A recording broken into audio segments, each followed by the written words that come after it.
नमस्कार दोस्तों, India's growing military power YouTube channel के एक और जानकारी भरे वीडियो में एक बार फिर से आप सभी का स्वागत है। दोस्तों, आज तक आपने राजनीतिक दलों के बीच में चुनाव के पहले महागठबंधन होते हुए जरूर सुना और देखा होगा, जिसका एकमात्र मकसद होता है चुनाव को जीतना। लेकिन क्या आपने कभी दो देशों को किसी डिफेंस डील के लिए महागठबंधन करते देखा है? ये तो दोस्तों हम मजाक कर रहे थे, लेकिन बात इस समय ग्रीस की है। ग्रीस से एक ऐसी ही रिपोर्ट सामने निकल के आई है दोस्तों, जो इसी तरफ इशारा कर रही है। ग्रीस ने भारत के सामने एक कोलैबोरेटिव अप्रोच का प्रपोजल रखा है, जहां पर दोनों देश मिलकर के साथ में राफेल डील को नेगोशिएट करेंगे। यहां पर भारत ग्रीस से राफेल नहीं खरीद रहा है, बल्कि ग्रीस और भारत एक साथ मिलकर के फ्रांस से राफेल खरीदने की तैयारी कर रहे हैं। दरअसल ग्रीस ने भारत को एक जॉइंट राफेल ऑर्डर का प्रस्ताव दिया है, जिसमें एक साथ 180 राफेल विमानों की खरीद की एक ब्लूप्रिंट तैयार किया गया है ग्रीस की तरफ से, जहां पे सबसे ज्यादा 140 राफेल विमान भारत के लिए होंगे, जिसमें भारतीय वायुसेना के लिए 114 और भारतीय नौसेना के लिए 26 राफेल विमानों के सौदे शामिल होंगे। तो वही बाकी बचे 40 राफेल विमान को ग्रीस खरीदेगा अपने वायुसेना के लिए। ग्रीस की इस कोलैबोरेटिव अप्रोच के पक्ष में ये दलील दिया गया है कि अगर हमारे दोनों देश मिलकर के ये प्रस्ताव फ्रांसीसी डसॉल्ट एविएशन के सामने रखते हैं, तो हमें एक फेवरेबल डील मिल सकती है, जिसके अंतर्गत एक बेटर प्राइस पॉइंट में ये जो जेट है ये ऑफर किए जा सकते हैं, और इससे जो एक प्राइस बर्डन है ये कम हो सकता है। दरअसल भारत और ग्रीस दोनों को इस समय एडिशनल राफेल जेट्स की खरीद करनी है। एक तरफ जहां भारतीय नौसेना को 26 की संख्या में राफेल एम खरीदने हैं, तो वहीं ग्रीस भी अपनी वायुसेना की ताकत को अधिक राफेल फाइट एयरक्राफ्ट से बढ़ाना चाहता है। इसके अलावा भारत को एडिशनल 114 राफेल फाइटर्स की जरूरत भी है अपने वायुसेना के लिए, जो कि MRFA टेंडर के अंतर्गत अब लगभग फाइनल हो चुके हैं। तो ऐसे में ग्रीस का मानना है कि अगर एक कोलैबोरेटिव अप्रोच को यहाँ पर फाइनलाइज किया जाता है, तो फिर यह जो फेवरेबल डील है ये भारत के हिस्से में जा सकती है। हालांकि आपको बता दें कि ग्रीस के इस प्रपोजल को इस समय भारत के द्वारा इवैल्यूएट किया जा रहा है, जहां पर बहुत सारे फैक्टर्स हैं जो भारत के द्वारा देखे जा रहे हैं, जिसमें सबसे बड़ा होगा कॉस्ट बेनिफिट, फिर डिलीवरी शेड्यूल और उसके बाद लॉजिस्टिकल कॉम्प्लेक्शन को यहाँ पर देखा जाएगा। और फिर अगर सब कुछ सही रहा, तब जॉइंट नेगोशिएशन का जो रास्ता है वो खुल जाएगा। और अगर यह जॉइंट नेगोशिएशन अप्रोच सक्सेसफुल होती है और इसको अडॉप्ट कर लिया जाता है, तो भविष्य के भी जो मिलिट्री एक्विजिशंस हैं वे कोलैबोरेटिव अप्रोच के थ्रू काफी आसान हो जाएंगे, और इससे जो कॉस्ट बर्डन है ये कम हो जाएगा और बाइंग पावर को भी काफी लेवरेज मिलेगा, और जो डिफेंस प्रोक्योरमेंट प्रोसेस है ये भी काफी ऑप्टिमाइज हो जाएंगे। अब आप में से बहुत सारे लोग ये पूछते हैं कि क्या बार बार MRFA की बात करना सही है? क्या MRFA हमारे लिए अभी कोई सेंस बनाता है? फिलहाल तो ये हमारे लिए बहुत ही मायने रखता है, लेकिन इसके लिए जरूरी यह है कि जो ब्यूरोक्रेटिक हडल्स हैं इनसे हमें पार पाना होगा, और जो कॉम्प्लेक्शन इस प्रोग्राम को ऑलरेडी डिले कर चुके हैं, अब उनका कोई समाधान निकालना पड़ेगा। प्रधानमंत्री श्री नरेंद्र मोदी जी का जो तीसरा कार्यकाल है, इसमें उम्मीदें काफी ज्यादा है, और इसमें भारतीय वायुसेना के लिए कुछ बड़े डिसीजन लिए जाते हुए हमें बहुत जल्द नजर भी आएंगे। एक प्राइमरी जो रीजन है MRFA टेंडर के डिले होने का, ये भी है कि जो ब्यूरोक्रेटिक प्रोक्योरमेंट प्रोसेस है यह अभी तक फंसा हुआ है, और कोई स्पष्ट जो इसमें कह सकते हैं ऑर्डर है वो हमें देखने को नहीं मिला है।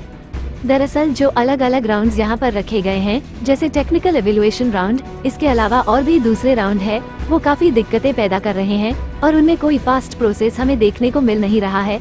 तो ऐसे में अगर MRFA को वाकई फाइनलाइज करना है और भारतीय वायुसेना के स्ट्रेंथ को अतिशीघ्र बढ़ाना है, तो हम वो जो कॉम्प्लेक्शन है इनका कोई ना कोई समाधान निकालना पड़ेगा, ताकि इनके वजह से कोई भी अननेसेसरी डिले जो है वह देखने को ना मिले। और इसके लिए हमें एक डेडिकेटेड टास्क फोर्स की जरूरत पड़ेगी, जिसके अंतर्गत MRFA टेंडर आगे बढ़ेगा।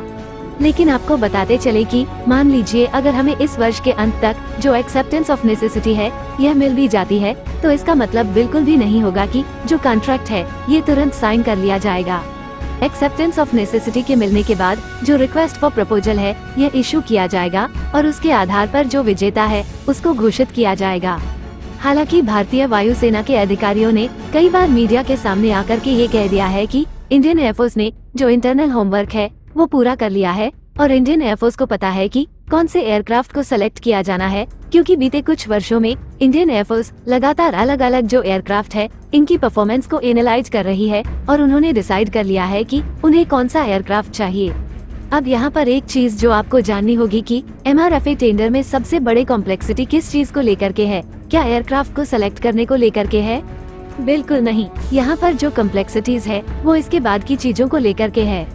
दरअसल भारत का जो MRFA टेंडर है, इसमें लोकल मैन्युफैक्चरिंग को प्राथमिकता दी जा रही है और यह मेक इन इंडिया इनिशिएटिव के अंतर्गत ही पूरे किए जाएंगे। इसमें जो फॉरेन ओरिजिनल इक्विपमेंट मैन्युफैक्चरर हैं, ये किसी इंडियन कंपनी के साथ कोलैबोरेट करेंगे और भारत में जो पूरा का पूरा प्रोसेस है, इसको आगे बढ़ाया जाएगा।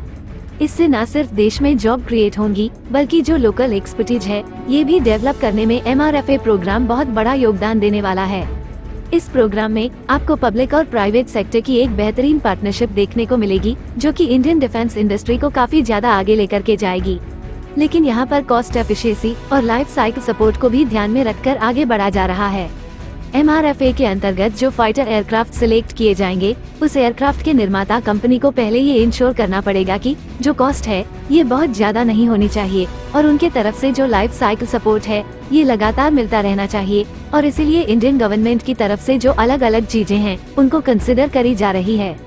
इसमें ये देखा जा रहा है कि कौन सा एयरक्राफ्ट वैल्यू फॉर मनी है और किसकी एक्विजिशन कॉस्ट कितनी है और लॉन्ग टर्म ऑपरेशनल रहने पर जो एक्सपेंसेस हैं वो कितने होंगे, और भी अलग फैक्टर्स हैं जिनको इस समय बारीकी से देखा जा रहा है।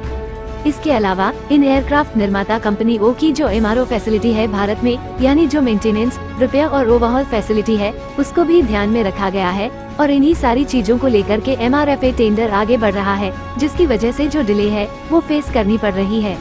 अब अगर हम इस प्रोग्राम की बात करें तो अनुमान है कि अगर सब कुछ सही रहा तो 2025 के अंत तक शायद इसमें हमें कोई बड़ा डेवलपमेंट देखने को मिल जाए और डील फाइनलाइज होती 2026 तक देखने को मिले।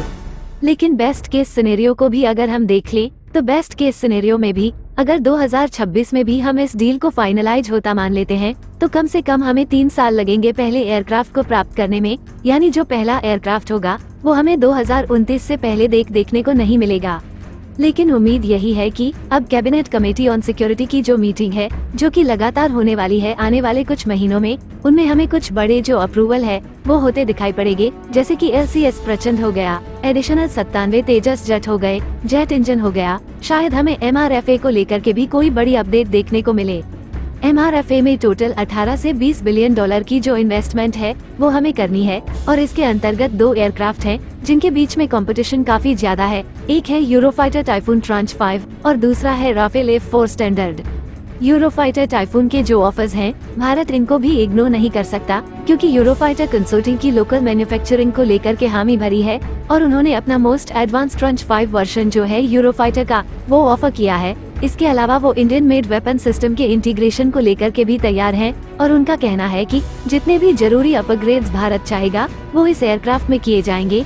और अगर भारत यूरोफाइटर कंसोर्टियम को ज्वाइन करता है तो भविष्य के जो फाइटर एयरक्राफ्ट है उनका एक्सेस भी भारत के पास होगा। वही दूसरा प्रबल दावेदार है राफेल F4 स्टैंडर्ड, जिसके चांसेस सबसे ज्यादा हैं।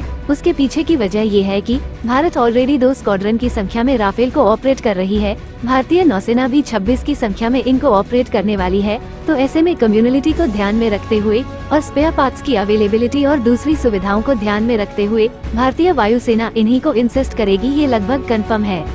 उम्मीदें मोदी जी की तीसरी कार्यकाल में बहुत ज्यादा बढ़ गई है। यहाँ पर एक चीज जो पॉजिटिव है वो ये है कि रक्षा मंत्रालय श्री राजनाथ सिंह जी के पास में ही है, जिससे उनको ये सब पेंडिंग डिफेंस एक्विजिशंस को क्लियर करने में आसानी होगी। वरना अगर कोई नए मंत्री कार्यभार संभालते तो शायद हमें इन डील्स में और भी ज्यादा डिले देखने को मिलते, क्योंकि एक नए मंत्री को आके सब कुछ बारीकी से समझना पड़ता है। मंत्रालय के कामकाजों का बारीकी से जायजा लेना पड़ता है, जिसमें बहुत समय लगता है, जो कि अब नहीं होने वाला राजनाथ सिंह जी के पुनः रक्षा मंत्री बनने से।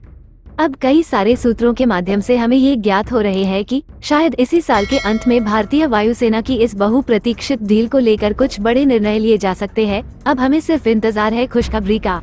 आप सभी को क्या लगता है, क्या थर्ड टर्म में जो MRFA है ये फाइनलाइज होगा या ये अब कैंसिलेशन की तरफ बढ़ रहा है? आप अपनी राय कमेंट सेक्शन में जरूर दीजिए। इसी के साथ इस वीडियो पे बस इतना ही। उम्मीद है कि आप सभी को वीडियो पसंद आया होगा। वीडियो को अंत तक देखने के लिए धन्यवाद। चैनल को सब्सक्राइब कीजिए, वीडियो को लाइक और शेयर जरूर कीजिए। मिलते हैं अगले वीडियो पे, तब तक देखते रहिए इंडियाज ग्रोइंग मिलिट्री पावर। जय हिंद।